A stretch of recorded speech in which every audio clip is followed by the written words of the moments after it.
This is a videotape inspection of the Hanwha Hanex 25 CNC Swiss lathe. This machine is a copy of a Tsugami S25D. It has a Fanuc Series 0T control.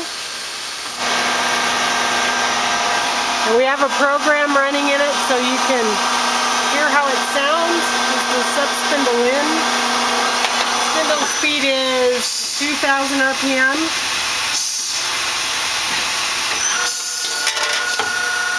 Part sketcher.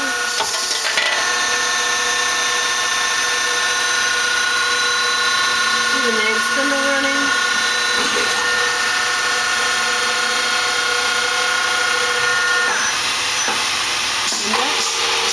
Live tools at 2,000 RPM.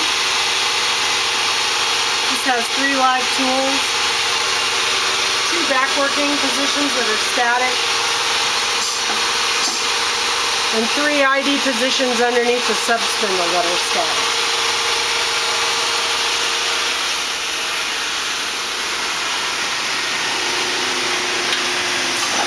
This concludes our videotape inspection of the Hanwha Hanex 25.